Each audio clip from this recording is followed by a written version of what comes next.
If you want to be an economics professor at a top university like Harvard or MIT, there's essentially one path. You major in economics at an elite university, and then you go directly to get a PhD from a top 5 school, maybe pausing for a year or two to do research with a big-name economist.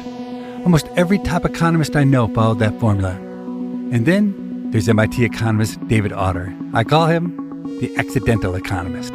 I may sound like a happy-go-lucky, it all goes well, just put myself in the right place at the right time, and boom, there I am. But it was really challenging. Welcome to People I Mostly Admire with Steve Levitt. David Autor is one of my favorite economists. He has an incredible knack for seeing things other people can't see. But as soon as he points them out, you kick yourself because it seems so obvious once he explains it to you. If I have a question about the labor market, David Autor is who I turn to. He seems to know the answer to every important question in that area.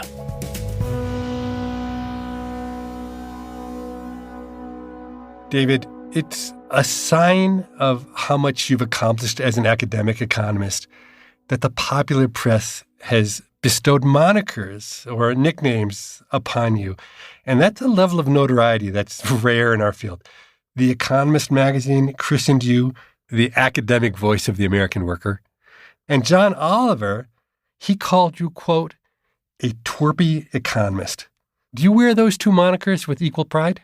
Oh, yeah. Twerpy M.I.T. economist is my favorite of all. My kids always tease me about the first one. They go, there goes the academic voice of the American worker, shopping for shoes online. That's awesome. It's not completely by chance that you became the academic voice of the American worker, because you are one of the few top economists that I know who actually spent some time working at a real job. Most economists follow a very straight and narrow path. You started on the typical path, growing up in a Boston suburb. You had 2 highly educated parents. You got into Columbia University, but then you jumped off that path. You dropped out of Columbia. That must have taken a lot of courage. I don't know if it took courage or just desperation. I was so immature. I knew I wasn't making it. What was going wrong? I've been around you. You're completely functional. What didn't you know how to do? I was completely distracted by 1, non-academic interest, 2, misbehavior, 3, girlfriend, 4, crippling insecurity. So I dropped out, and I have to say it was a great decision, but the look on my parents' face when I got home from New York was something I'll never forget. Their look just said, well, it's over. We failed. Yeah. I started just doing temp work, and then I got a temp job at a hospital doing basically clerical work. They had just got a computer for the first time, a desktop computer, and I started programming it, and I ended up writing software for their nursing department. So I did that for, I guess it was really 2 years. And then I went back to college. And why did you go back to college? Your parents were still glaring at you after 2 years? No. This actually happened a number of times. I sort of reached the end of what I was doing. Somehow I knew I had done what I was going to do there. It was great. And I knew that I needed the next thing. So it made sense to go to college. And I applied to a number of universities. I chose Tufts, and that turned out to be a fabulous decision. I got so much individual mentoring there, and I had complete focus at that point. I was actually almost mature for my age. Or actually, no, for the age of college kids of whom I was older. Yeah. So you graduated from Tufts. Yeah. But from what I know, the sum total of your post-college career planning consisted of buying a beat-up old car and starting to drive westward without any idea where you're going. Is that a legend, or is that actually a true story? That's actually a true story. That's far truer than my being the economic voice of the working class, which I think is a lovely moniker that I wish I lived up to. But no, it's true. I studied clinical psychology in college, and I was very serious about it. I even published as an undergraduate with a faculty member and another student. But by the time I was done, I realized it didn't feel right to me. I almost worked in software. Even when I was in college, a friend of mine had a computer consulting business. I worked there over the summers, and I liked the puzzles, but I didn't feel like I was doing something useful. With psychology, I liked the questions, but I didn't feel like I had good answers. So again, I knew I needed a reset. I didn't know what it was. So yeah, my girlfriend at the time and I, we got in this little roller skate of a car, and we drove for 7 weeks, like zigzagging around the country, up and down. And then we were at the Big Talk Chautauqua in Minnesota, and I heard an NPR story about this computer learning center for poor kids and adults opening up in San Francisco. And I thought, well, I'm going to San Francisco. That's where her family was. So I applied to volunteer there. And that turned into a job for 3 years. I was the education director there. I did teaching, but also organized volunteers and classes and also did all the technical work and fundraising. And that was the first time I felt like I was using all my skills, working on problems that I would think about as a psychologist, but at a much larger level, social and economic challenges, though I didn't use the word economic very much back then, and also working in the technical capacity that I found so interesting. So that felt right. Then I did related work in South Africa as a volunteer for the Congress of South African Trade Unions, a non-racial trade union. But again, after 3 years of doing that, I also knew I had reached the end of that career. And that's why I applied for graduate studies.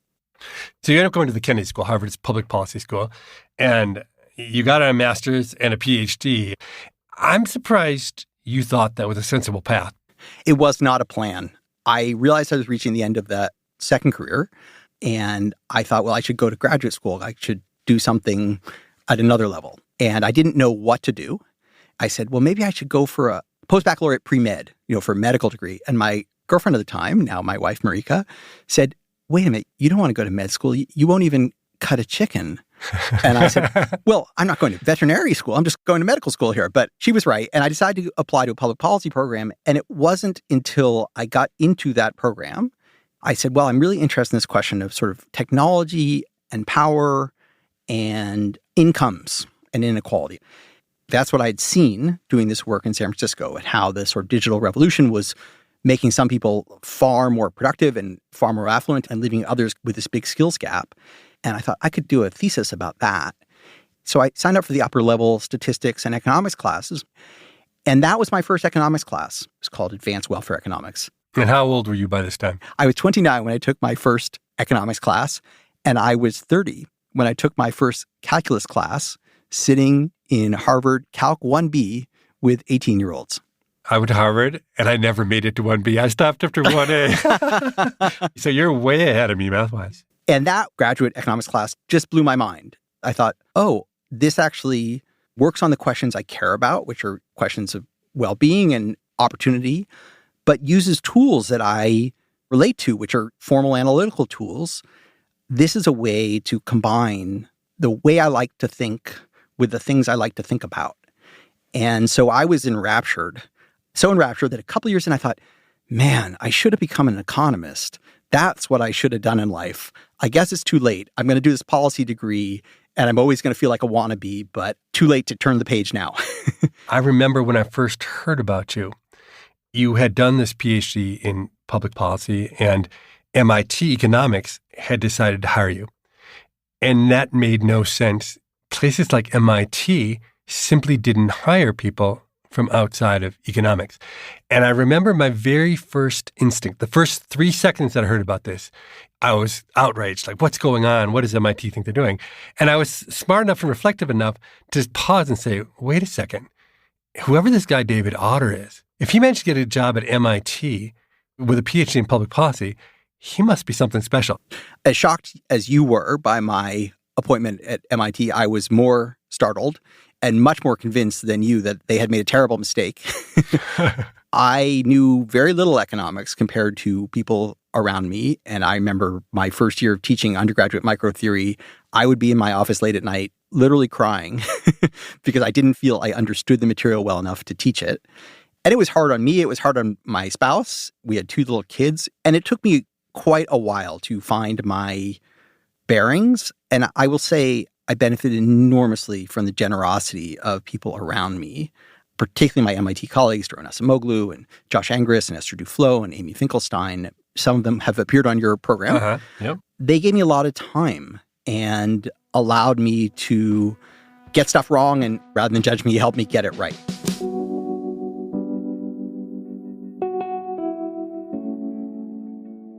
So you got into economics and you immediately started looking at computers and how that had affected the labor force, just as you had promised yourself when you went to the Kennedy School.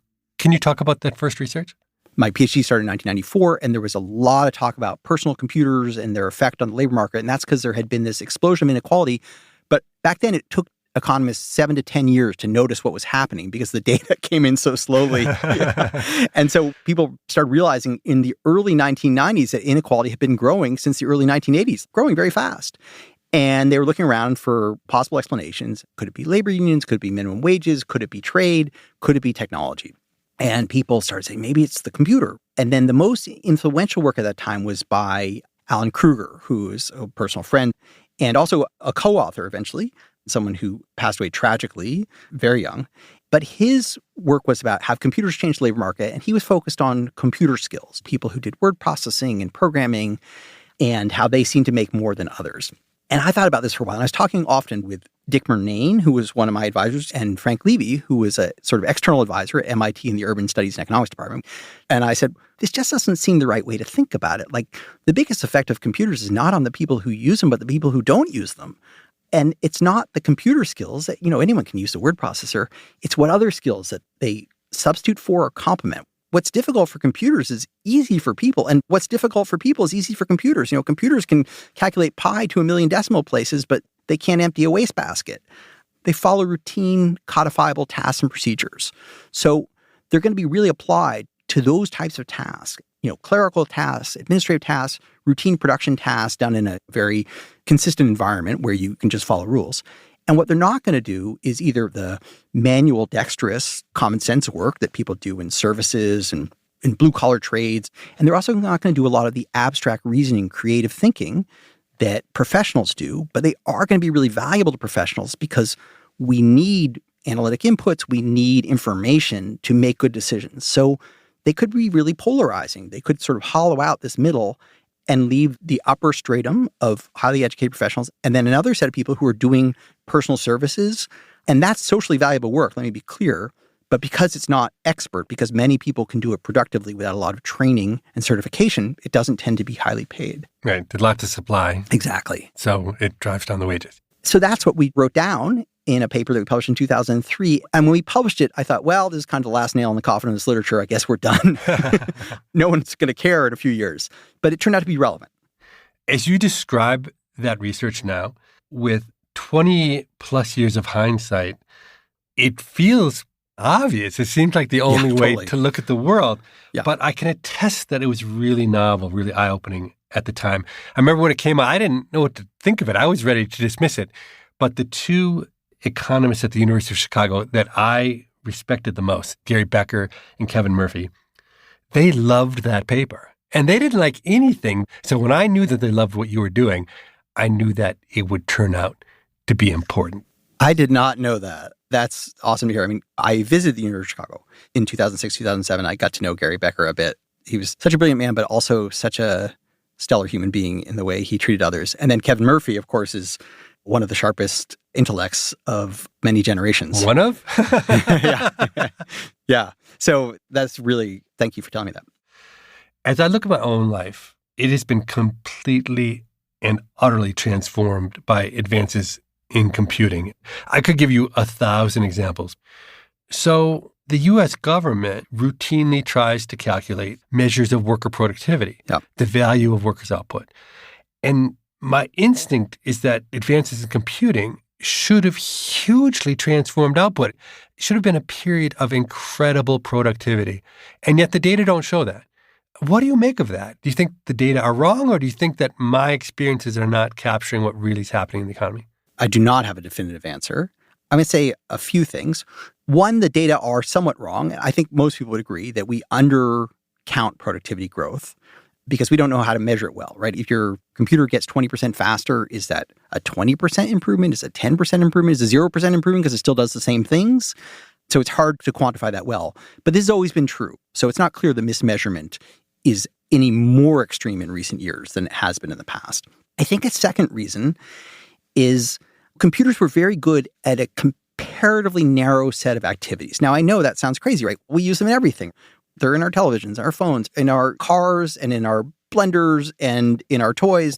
But if you compare them to the technologies that preceded them, which would include like penicillin, indoor plumbing, electrification, air conditioning, flight, those things were even more transformative. So I think we have experienced real productivity growth, and if no one thinks it's zero, it just may not have been as fast as the roller coaster of productivity growth we've been experiencing really for 2 centuries, but in particular after the Second World War. Most of human history is a flat line. There's no productivity growth for a century at a time. Essentially, people are doing the same stuff, and then they get ravaged by disease or pestilence, and they're set back further. They actually lose things they knew. Writings are lost. Scientific knowledge is lost. And only in the last 200 years have been one of cumulative accelerating progress. If we're growing at 2% a year, that means we're growing faster and faster in level terms, because 2% of a larger number gets larger and larger as that number grows. So we haven't hit the brakes. We just may have decelerated a bit, but we might be accelerating again. I think there's reason to think that artificial intelligence will certainly speed up frontier scientific progress that will improve medicine, that will improve energy generation, that will improve, hopefully, the way we educate and the way we design things. We'll be right back with more of my conversation with economist David Autor after this short break.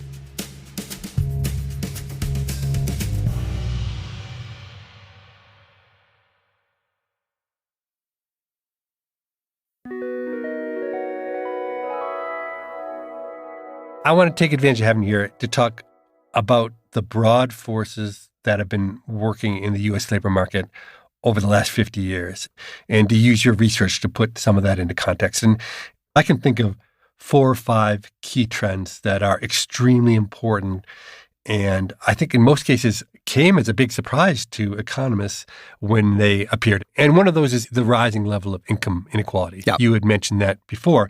But if my memory serves me correctly, from 1930 to 1970, I think the income distribution in the U.S. had actually been becoming more equal.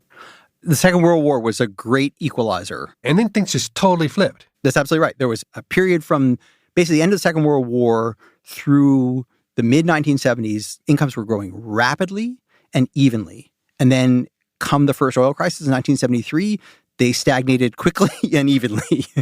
And then there's an explosion of inequality starting right around 1979, 1980. So it's not that easy to measure, but when people like Thomas Piketty try to measure it, it looks like income inequality today is roughly on par with the most unequal distribution we've had since we started measuring it back right before the Great Depression. In 1915. Yep, that's correct. Okay, so we've talked about your work on computers. What share of that increase in income inequality would you attribute to the rise of computers? Big or small? I would say it's probably one of the 2 most important forces. Actually, the force that gets the least credit, but probably was the most consequential, is the slowdown in educational attainment of college going after the Vietnam War. If you look at the U.S. data from cohorts born from like 1910 to 1950s, there was year on year a rise of like a half year of education, maybe a half year is overstating, maybe a quarter year. But even so, this kind of steady rise, we were producing more and more educated adults, and the labor market was demanding them, was absorbing them, because we were growing the professions, we were growing medicine, we were growing law, we're growing engineering, and we're growing even computer and information science. And then after the Vietnam War, men and women not only slowed down, but actually reversed the trends of greater college attainment.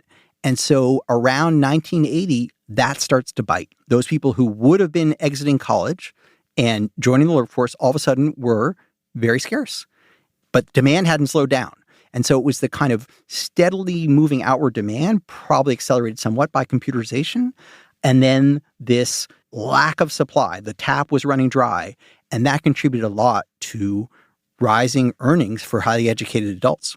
So essentially what you're saying is there was a huge increase in income inequality, heavily tied to the amount of educational attainment that people had. That's right. So what we observed is that people who, say, only had a high school education, their real incomes, I think, are lower today than they would have been. They fell rapidly, especially among men in the 1980s. Then they have come back somewhat.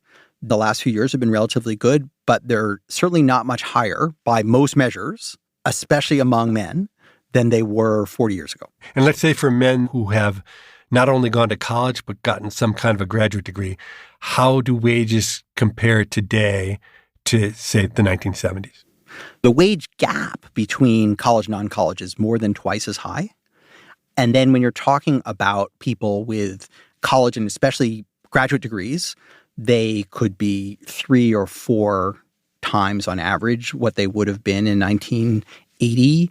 There's been a lot of growth at the top, and it really has fanned out from kind of the 80th percentile on up. And of course, way, way, way, way up. Yeah. But that's not the only factor. Technology played a key role. It really contributed to the sort of taking special talents, whether they are in finance, whether in medicine, whether in law, whether in engineering design, and really magnifying their value because those people could accomplish more. So much better. They had better tools. They could produce more. So that contributed as well to this kind of, you might call that a bit of a superstar effect, to use the term of your former colleague, Sherwin Rosen. Yeah. It's also important to recognize the decline in the real value of the U.S. minimum wage, which fell in real terms by 30 to 40% during the Reagan administration because of inflation, right? They didn't want to raise the minimum wage and its real value fell. That made a big difference at the bottom, more than I think people recognized for a long time, even more than I was willing to recognize for a long time. And the decline of labor unions, there are many things you can like or dislike about labor unions, but they did raise wages for blue-collar workers. And then even a change in tax policy and norms about, greed is good.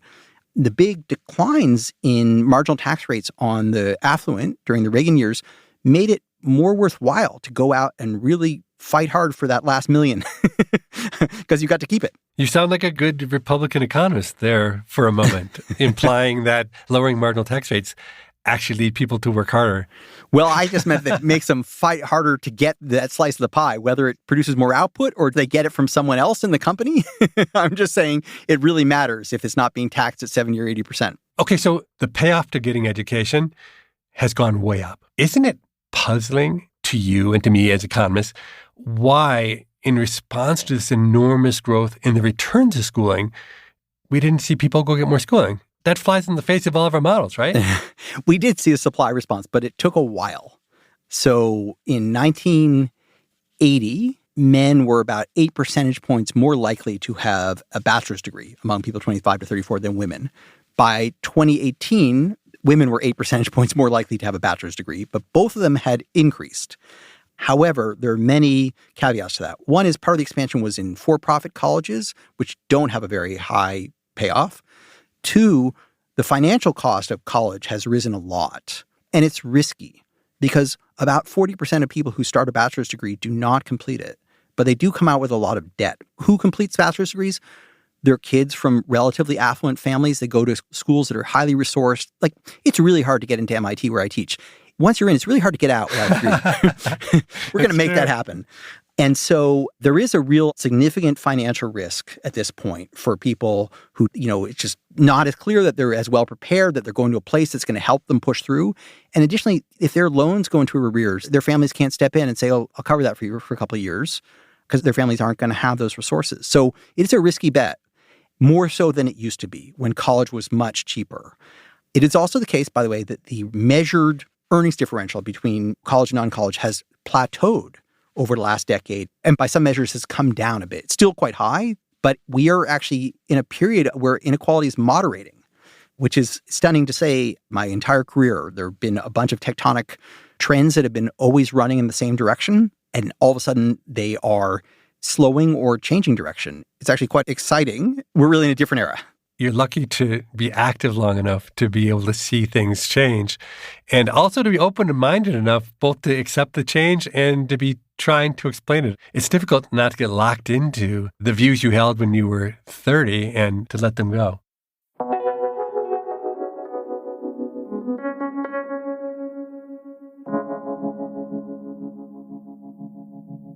Okay, so another huge change in the U.S. labor market over time has been driven, I think, by cheap imports. Yes. And that impact on U.S. workers. China's growing role in the world economy is just completely stunning, right? Yeah. When I was learning about the rise of inequality as a graduate student, there was this kind of raging debate. Is it technology or is it trade? Is it trade or is it technology? Which is it? And labor economists and trade economists got together and they all collectively agreed it was technology. It wasn't trade, because there just hadn't been that much change in trading patterns through the 1970s and 1980s. And then the question got put down. This is something I've worked on with Gordon Hanson of the Harvard Kennedy School and David Dorn of the University of Zurich. Gordon Hanson said, well, this China trade change, the magnitude is just unprecedented, and this is potentially quite different. So what are the numbers on China? What is your share of trade? How's that changed? China went from making under 2% of the world's manufacturing goods back in the late 80s to more than a quarter now. Wow. And it has unseated everybody in every potential category. It's amazing, but not mind-blowing that China is such a large part of the world manufacturing economy because China is an enormous country. What's remarkable is it's how fast it went from being a technologically backward, politically unstable, non-market economy to a premier competitor across every sector. That change has been, in many ways, invaluable. It's brought hundreds of millions of Chinese out of abject poverty. It's also created prosperity in Central and South America, in Sub-Saharan Africa. It's done lots of good things. But it was incredibly destabilizing for the countries that were used to being those producers. And no country was more destabilized by China's rise than the United States. We were most directly in their kind of, I don't want to say line of fire, but in their path they were traveling, because the U.S., unlike many wealthy industrialized countries in Europe, was still doing a lot of low-tech, labor-intensive production in textiles, in shoes, in commodity furniture like you'd buy at Walmart or Target or Amazon. Many other countries had moved out of that because we have a real low-wage economy for such a rich country, especially in the U.S. South. We were still doing a lot of that. And so China's incredible acceleration into the world manufacturing system in the 1990s, and even more so after 2000 when it joined the World Trade Organization in 2001, displaced more than 1 million American manufacturing workers in a very short period of time, with spillovers that could easily reach 2 million workers. I'm surprised your numbers are so small. The number of workers in manufacturing in general must be down 6 or 7 million from the peak. But you think the Chinese only account for a third of that? Well, okay, so good question. Of the almost 4 million manufacturing jobs that the U.S. lost between 1999 and 2007, which is unprecedented as a share of all manufacturing employment, we say conservatively 1 million. Our estimates suggest much more, but we were trying to be conservative. But I think it's possible to say, 1 million, 2 million, what's a big deal? We have a labor market of 150 million workers. Come on, that's a drop in the ocean. But of course, manufacturing is extremely concentrated. Where it occurs in a very intense way, and not just manufacturing generically, but this is where we make textiles. This is the sweater capital of the world. This is the furniture capital of the world. And so when those jobs went, it was like a thermonuclear device going off in the middle of Main Street. It really decimated those places. They are now recovering, but it's a different set of people who are doing the jobs that are present there now. So I can attest as an economist that this research that you did was extremely influential. But I always try to put myself in the shoes of people listening to this podcast who are outside of economics. And I suspect the reaction to this research about the effect of Chinese competition devastating chunks of American industry and society is, well, I didn't need a twerpy economist to tell me that. It's obvious. But somehow it wasn't obvious to economists. Maybe because we're brainwashed from the first day we show up in an economics class to believe that free trade is the most perfect and amazing thing that exists. Yeah, no, I think economists are often some of the most surprised people in the world, because things that are self-evident to everyone else, we've unlearned. I have in my office at MIT a letter that someone wrote to me. There was a headline in the Wall Street Journal, economists find that Chinese imports reduce U.S. manufacturing. He says, wow, MIT economists have made a great discovery. If you had ever been in any store anywhere in the country, you might have noticed this. I welcome you to come to mine and I will show you. And it was brilliant. I wrote back to him and thanked him, and I framed it because it's true. It should have been self-evident. And economic thinking was like, well, labor markets are frictionless. People will find new jobs. We have a reemployment program. Sure, people will lose manufacturing jobs, but they'll take something equally good right nearby. And they completely overestimated how readily people adjust. So the shocker is not that some manufacturing jobs were lost. It's that the scars that left were so deep and the healing process so slow. I think that's what scholars misjudged. So what's your policy advice? When American manufacturing is no longer competitive in a sector, the typical reaction is tariffs. which most economists hate. I suspect you probably hate them too, right? Because they're really inefficient. So if we could roll back the clock and say, if we had a do-over, what would we do differently? It wouldn't be keep China down, but we should have made this unfold more slowly. We should have said, look, we're going to adjust, but we can't do it in the course of 7 years because it takes a generation for people to move out of one sector into another. And that was feasible, by the way. That's not just a fantasy. China's accession to the World Trade Organization was negotiated. But in terms of looking forward, at this point, manufacturing is not just a question of who's making textiles, who's making shoes. It's really a strategic and even a military, a geopolitical question about who has control of artificial intelligence, who is going to make the drones, where will power generation come from, who has control of rare earth elements, the telecoms equipments that we're making, who's spying on them. And so it's a much more complicated question than just who has the jobs. And so I don't think simple economic models of how much is it worth to save this manufacturing job versus those wages is really going to do it.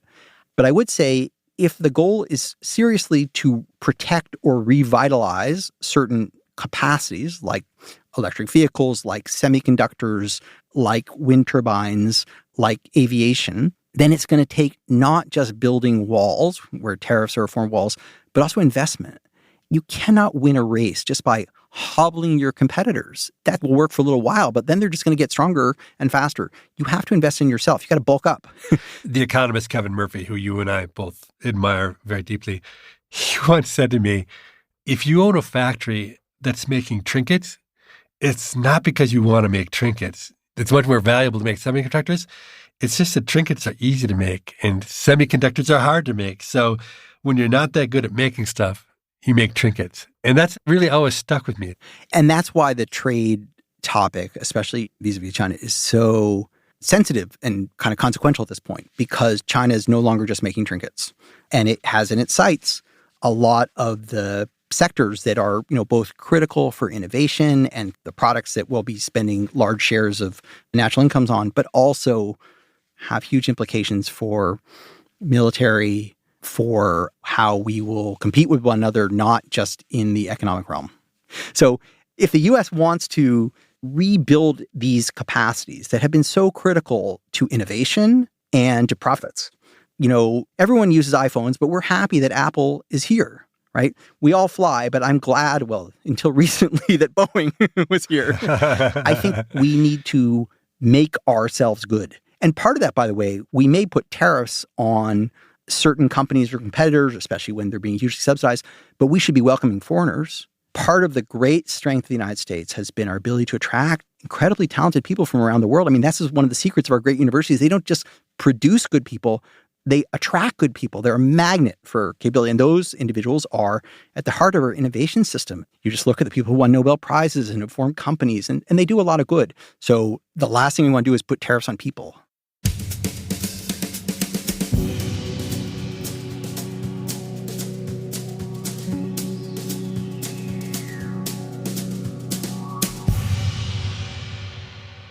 Okay, I can think of a couple other important trends in the labor market we haven't talked about yet. Economists measure the share of income in the economy as a whole that goes to labor, as opposed to the amount of income that goes to people because they own capital, or things like machines or buildings or land.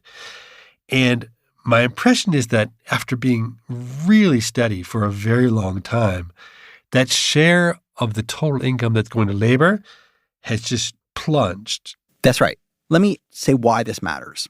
You might think that in the wealthiest countries in the world that have the most machines, the most capital, the most infrastructure, that capital would play a very large role in the economy, and labor would be kind of a small deal because it's so much of what we've built and, so much of what we automated. But in fact, labor share of national income is higher in the rich world than elsewhere. One of the remarkable achievements of modernity is that even as we've advanced technology, we've continued to make human expertise really valuable, really necessary. And that's critical because that's kind of where the labor market lives. People are needed to make the technology work. Labor share of national income is higher in the rich world than elsewhere. It's, 55 to 60% in the United States and Europe, meaning 55 or 60 out of every $100 is first paid to workers rather than owners of stocks or machines. And that fell by 5 to 7 percentage points, depending on what measure you use in the United States, from 2000 to 2020. And there's a raging debate about what that was caused by. For a while, people thought it was trade directly. I don't think people think that now. Some, including I, have argued that it probably has to do with the growth of very large corporations and their growing market size. They use much less labor. Other people think it has to do with automation and that we're just kicking out workers and replacing them with machines. It's probably some of both. And if people are increasingly superfluous, that the machines tend themselves and there isn't that much work to do, that's a problem. It's not a problem because we're getting poor. It means we're getting rich, in fact. But it's a problem because most people get most of their income from their labor. And if they didn't get it from their labor, we would be dependent upon transfers and taxation and common ownership of capital to redistribute that income. And people don't like that. People want to make a living based on their own skills and work rather than be in a system where they're sort of wards of the state or where we rely on Sam Altman and Mark Andreessen to write us a check. So what you just described is, for some people, a nightmare scenario associated with AI, where as AI gets better and better, workers are superfluous and AI does everything. Now, what might surprise people, given what you just said about AI, is that you're actually, among the people I know, about as optimistic as anyone about the possible impact that AI will have on workers. You've thought about a lot more than I have, but I have to say I don't share your optimism. So tell me your vision for this great future in which AI reinvigorates the American middle class. It's not AI that's going to reinvigorate it. It's how we could use it to reinvigorate it. Okay. We've been talking earlier about expertise and how traditional computerization hollowed out the middle. Either you moved up into law and medicine, or many other people are doing services where their expertise wasn't as valuable. So the middle before that was people who were doing jobs that required a lot of routine calculations that were not easy to do, but you could learn to do them. And computers were just way better, and they wiped out that part of the market. So production, office clerical, administrative support, operative positions, those were skilled jobs. People needed a high school degree, some had a college degree, and they were doing skilled work. It just turned out to be work that was well described by rules and procedures that could then be executed by machines once they were codified. And by codified, I mean written as computer code. But AI is completely different from that traditional computing that follows rules and procedures. AI actually can't follow rules. It can't keep facts straight, and it doesn't do math well. Not yet. What it does do well is it supports decision-making. It can draw inferences and recognize patterns in data that you might or might not perceive yourself, whether you're doing medical diagnosis, whether you're doing writing, even doing artistic creation or engineering or design. And so it can support people to use judgment more effectively. Let me give you an example why this matters. Most of the valuable jobs in the economy are decision-making jobs. They're jobs where the stakes are high and the answer is uncertain. And that would be true if you're diagnosing a patient, if you are architecting a piece of software, if you're designing a building where you want it not only to stand, but people to want to stand in it. And those jobs are completely dominated by guilds of highly educated professionals. Lawyers, doctors, professors, architects. And what's holding people back from doing them is developing the expertise to do that work. So a good example is in the field of medicine, there's an occupation called the nurse practitioner. Nurse practitioners are registered nurses who have additional training that allows them to diagnose, to treat, and to prescribe pharmaceuticals, something that previously only medical doctors could do. This is an example of people who are not at the absolute elite of their profession. They have 5 fewer years of education than a medical doctor, and yet they're doing valuable work that previously was controlled by a guild. By the way, they fought like hell to do this over decades. Doctors did everything they could to prevent it, and they still do. But now at this point, they're heavily supported by technology. Electronic medical records, software that looks for adverse drug interactions, diagnostic software. And so technology enables their expertise, their knowledge of the human body, their knowledge of treatment to go further. They can take that set of skills and apply it to a broader set of problems. And I think AI is an enabling tool that can now allow more people who are not at the frontier of computer coding or of writing or of law or of healthcare to do expert work with appropriate training. So you have this vision that there's a whole set of people who maybe don't have the skills or the financial resources or the patience to go become doctors or lawyers, but armed with AI, many of the tasks that the current guilds, the doctors and lawyers do, will fall to them, and they will become the mainstay of the economy. Now, what you haven't talked about is this doesn't bode well for the guilds, right? The doctors and the lawyers are going to take a big hit in that world, right? That's fine. Yeah, they've had a good 5 decades. They've saved enough. They'll be okay. Professors too, right? Will be taken down as well, right? And that's fine. I don't mean to say that everybody will be able to do all those jobs with these tools. What I mean to suggest is they'll be able to, with the right foundation, do more with less. So the analogy I like to use is YouTube. If I want to go do some big electrical project in my house, let's say I want to replace my fuse box with a breaker box, I could go to YouTube and I could watch a video about how to do it. There are literally hundreds of these. But if I didn't know what I was doing, I'm surely going to electrocute myself or set my house on fire, right? It's a terrible idea. If I'm a master electrician, I'm not going to watch that video. What would I do that for? But if I'm a person who's a hobbyist, I actually know how to use an ohmmeter and insulated gloves, and I understand principles of electricity, I could take this tool and I could do a project that I couldn't do on my own. And in fact, 60% of Americans report they use YouTube to do things they don't know how to do. I think AI is an enabler, or can be used as an enabler, to allow people to go further, paralegals to do more valuable legal work, people with understanding of software to write harder code, people who are doing house remodeling to do more design work. We talked about how the people in the middle have been pushed downward into inexpert services that are socially valuable, pay poorly. The opportunity here is that they could move back towards the middle in a different set of activities. So much of our economy now is these expensive services, whether they're education, health, law, design, software, and they're dominated by highly educated people who pay high prices for them, but then earn high salaries, and then not highly educated people who have to pay for them as well and don't earn high salaries. And if more people could move into that type of work using better tools, I agree, lawyers, doctors, professors, and so on wouldn't be quite as far out of reach financially, but that's a price I think we should all be willing to pay. It's hard not to like that vision and to want that vision. But somehow it feels to me like what you described is not a permanent equilibrium, but more like a way station on the path to somewhere else. What I see happening with AI relatively quickly is that we'll have personal AI devices. Let's say David Autor is a fantastic teacher of labor economics.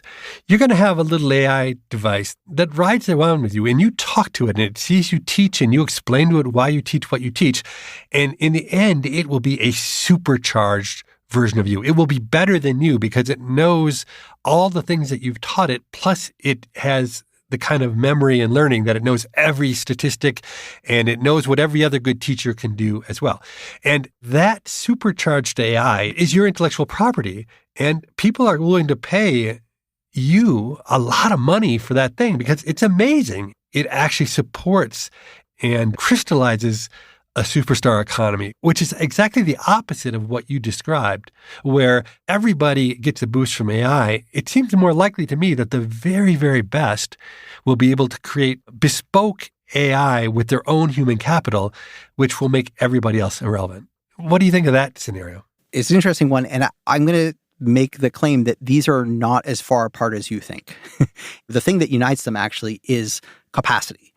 So let's say AI made all the restaurants in the world 20% better, but it made the best ones 75 or 100 or 200% better. If those restaurants are so good, does that put all the other ones out of business? And the answer is no. I'm never going to go to the best restaurant. I can't afford it. And the waiting list is 2 years. I care about the 75th percentile restaurant. When I go to a doctor, I don't get to see the best heart surgeon or the best neurologist, but I want the one I see to be good. It's quite possible with technology to make a lot of people better and even make the superstars that much more super. But if they can't serve the whole market, then it's possible to both have the upper tail pull away and have a lot of improvement in the realm of services that most of us will participate in. So the big question there is who delivers that last mile of service. Exactly. That's correct. So in your world, it's a reasonably skilled person who gets paid pretty well for doing it. And that's my sense of what doesn't feel like an equilibrium, because it feels to me like if we hit this moment where AI is better than humans at all kind of thought, then these tools are going to figure out better ways of delivering the service that don't require humans to have any skill at all. I mean, take the extreme.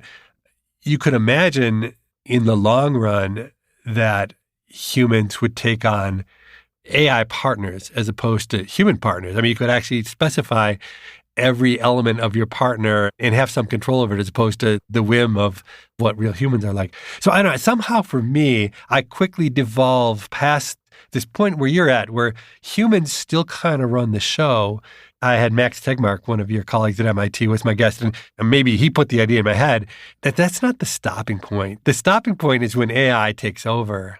Well, I don't like to forecast out beyond 20 years because I just don't feel like I have enough certainty. So I feel like my scenario is much more plausible for the next 20 years, but maybe after that it's different. But the scenario you're describing really relies on dexterous robotics, not just cognition. So, imagine you come to your medical office and you say, Professor Autor, I didn't realize you're a doctor. I thought I was going to see my doctor. I was like, well, I'm not a doctor, but I have this AI here and it's going to tell me what to do. That would not be a good idea. It's like, what if I made a mistake? I nicked you with a scalpel and then you start to bleed out. Would I say, oh, AI, tell me what to do now, right? This would be a bad scenario. So for machines to do all those things you're imagining, it's not sufficient that they have the cognition. They also need the dexterity. And that's actually proved to be a much harder problem. Robotics is moving much more slowly than AI because the physical world doesn't really tolerate hallucinations. You got to get it right every time. And that is actually something that computer scientists understand less well than cognition. I will also say, I do not think the current path of AI converges to that level of judgment or expertise. Why are self-driving cars so bad after all the money in the world has been spent on them and all the data in the universe has been fed to them?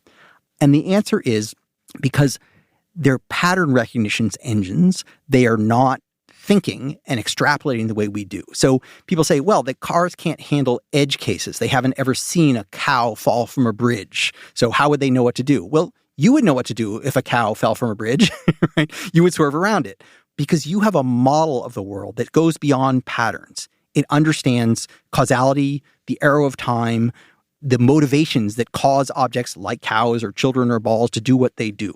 And so I don't think AI in its current kind of Dust Bowl empiricism without models converges to the point that people are forecasting. That doesn't mean it's not an incredibly powerful, useful tool. I just don't think it's where people imagine it to be. It's improved so fast that the next leap is, well, if it got this good in 2 years, imagine what we'll do in 10 years. And at the current rate of progress, I think it'll do nothing much more spectacular in 10 years than it does in 2 years, unless there's another paradigm shift. Wait, you're pretty hard on autonomous vehicles. They're way better drivers than humans already. On average. But humans crash into stuff constantly, and we just say, oh, well, that's just being human. No, okay, so you're absolutely right. That on average, they're actually better because they never stop paying attention. They don't fall asleep at the wheel, and they have good reflexes. What they're bad at is the extrapolation from unfamiliar circumstances. And that was the point I was making, not about autonomous cars, but trying to use that to illustrate what is the limits of cognition of AI. Because it doesn't have a model, it can't think beyond the data. And so it can't make the judgment of, if I see this unfamiliar animal running along the side of the road, I ought to think to myself, this could run into the road. Something that's outside the data, but inside the realm of reasoning, that's where they fall short. And of course, so much of what we do, especially when we're making high-stakes decisions, involves extrapolating beyond the data and making an educated guess. Okay, let me take a different track of skepticism and see how you handle this one.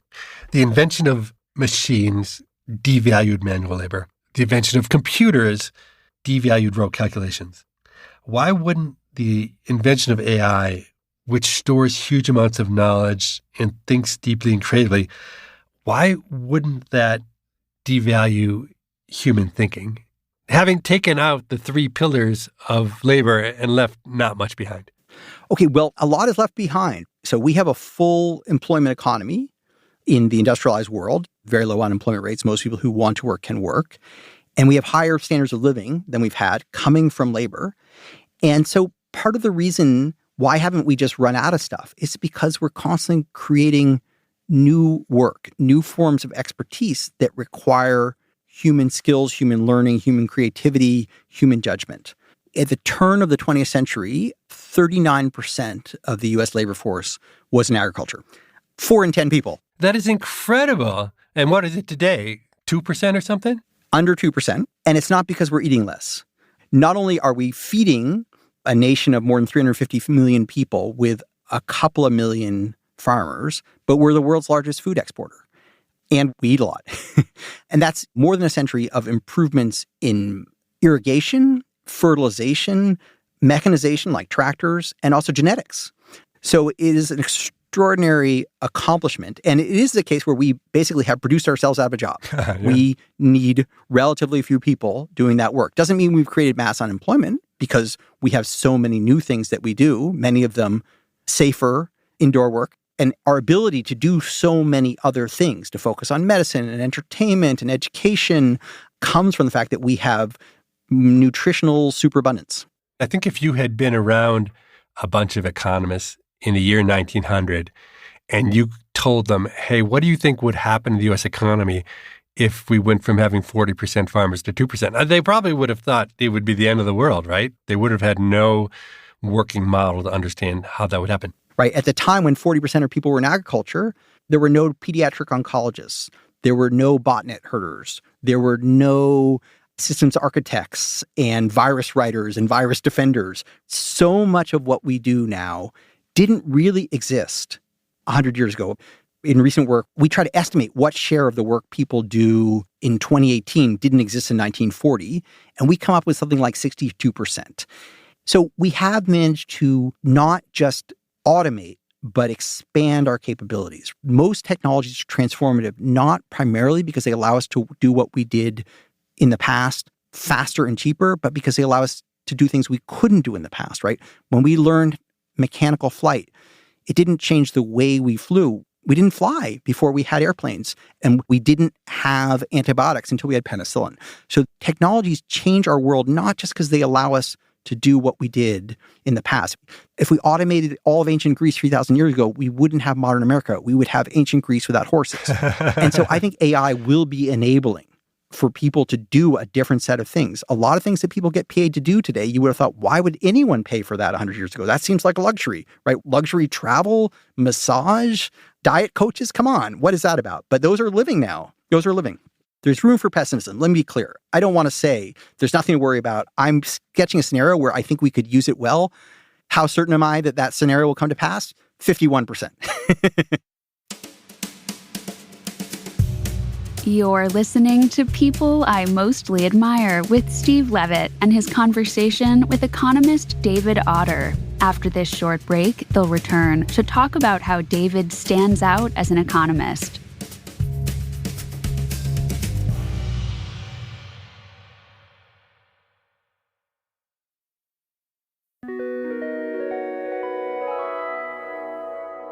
David Autor seems like exactly the kind of economist we need working in Washington, D.C., making public policy. But he's never done a stint there. I want to ask him, why not? Especially because he was a guy who jumped from one thing to another every year or two before he became an academic. He's about my age. It's an age at which many academics get stir crazy. I wonder if he's got something new in his sights. Your insights have never been more valued than they are today, which is rare. Most economists have a career in which they start out not very highly regarded, and then they peak and then they fall off. But one thing that's interesting about you right now is that there's a lot of attention being given to predictions that you're making, when the nature of academic research is almost always backwards looking. Did that unsettle you at all? Yeah.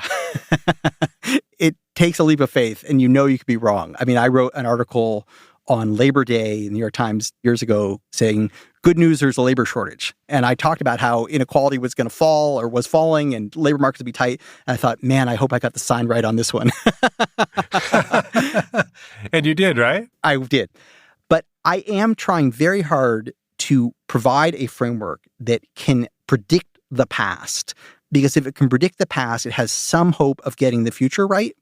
And I feel like most frameworks that people use to understand how technology interact with labor can't even explain the things we know, let alone the things we don't yet know about. They can't explain why has labor become more valuable rather than being automated away. Why are some forms of expertise so scarce now and why are others so abundant? And that's sort of where I started with Frank Levy and Dick Murnane 20 years ago. And I've been building on that most recently in my lecture I gave at the European Economic Association meeting in Rotterdam in August called Will Automation Replace Experts or Augment Expertise? The answer is yes. And so I'm trying to provide an interpretation that both can accommodate what we know and explain how that's going to change when the nature of what is susceptible to technology, automation, augmentation changes. And that's where I'm going. But yes, I am definitely out on a limb a lot. And I try at the minimum to be honest about what I don't know and that I'm speculating. Before you got into academics, you did a lot of different things. You have been laser focused on labor markets and technology for 25 years now. Do you think that's it for you? Can you imagine doing something different? That's actually funny. I do a lot of different things that aren't that, but they're not academic. So I play ice hockey, I sail, I have 3 kids who I spend time with. I love building and fixing things. The truth is, it is actually very hard for me to stay focused. And I reward myself for work by doing chores, like actually doing electrical work, for example. I've never doubted the conviction the labor market is the central institution of human welfare in democratic countries, that it distributes income, but it also gives people meaning and purpose and structure, but it also is foundational to democracy because when most people are producing things of value, so they're not just seen as vassals of the country, then it's natural for them to have voice. In America, we famously said, no taxation without representation. Well, think of Dubai or Kuwait. They're like, okay, we'll take that deal. No representation, no taxation. We'll just give you some money, but you don't have a voice. And so I do feel like the labor market provides the fulcrum on which everything else balances. And so I've never felt like the most central questions to ask weren't right there. But I think about them as they interact with trade and with technology and with institutions. I've got the opportunity to come at this from many angles. So it hasn't felt constricting. It felt ever expanding. You have spent no time in Washington working with an administration. In every respect except for one, it seems like the absolute natural thing for you to do now. And the one reason I think you shouldn't go to Washington is because you're too nice. And I don't think nice people do well in Washington. But are you open to public service? I serve on the State Department's Foreign Affairs Policy Board, so I meet with Secretary Blinken a couple times a year, along with people from other sectors. I've had the pleasure of meeting with President Obama, then Vice President Biden, and so on. But I'll tell you, the thing that keeps me out of Washington is not that I don't think it's valuable or that I don't think people are nice, but I don't get a contact high from interacting with power and making lightning fast decisions. I find that setting exhausting. So I just don't think I would thrive there. For me, it's digging deep into a problem. I want to grapple with ideas, and I can't do it in that environment. I never get tired of hearing David Autor talk. If you feel the same way, check out the recent Freakonomics Radio episode number 605 called What Do People Do All Day? Hi, listeners. Morgan here. I am the producer of People I Mostly Admire, and I want to ask Steve a question today.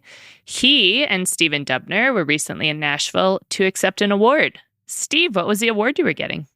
It's called the Adam Smith Award, and it's given out by the National Association for Business Economics. And we join a pretty impressive list of people to win that. People who have been on the show, like Robert Solow, my mentor, Gary Becker, Milton Friedman, Paul Krugman. The list is full of really big names. Does that matter to you? Who else has received an award before you have?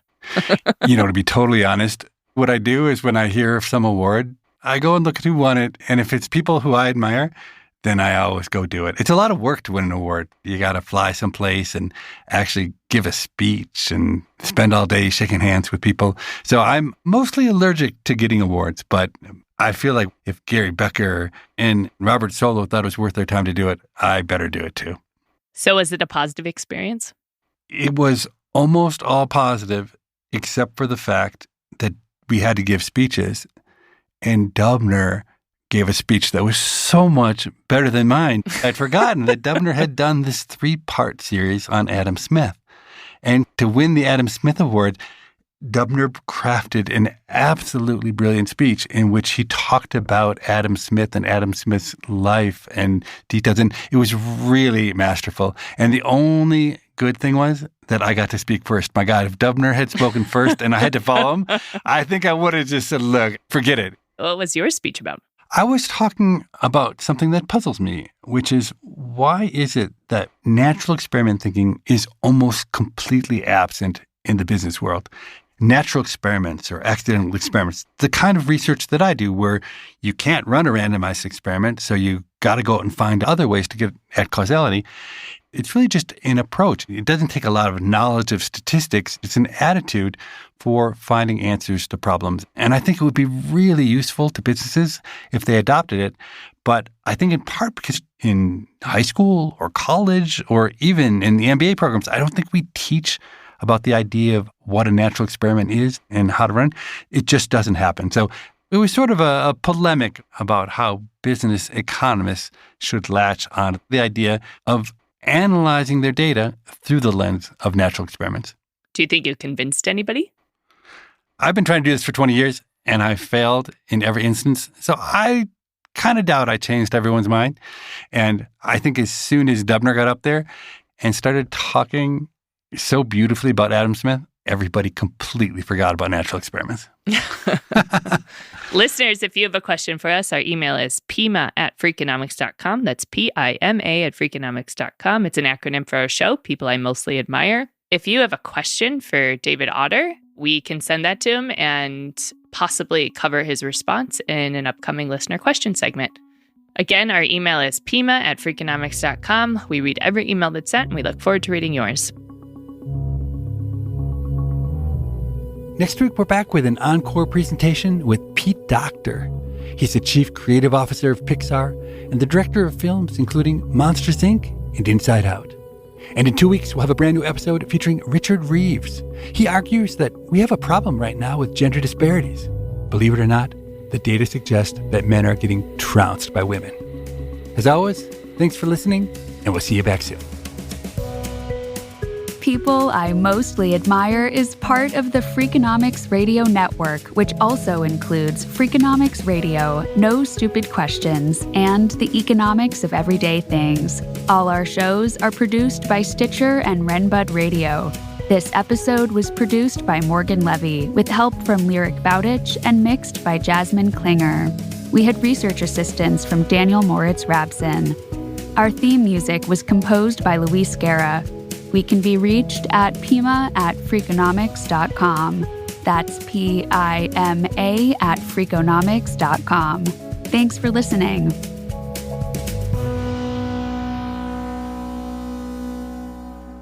We're standing on moving on a continent that is shifting. Sorry, let me skip that analogy. The Freakonomics Radio Network, the hidden side of everything. Stitcher.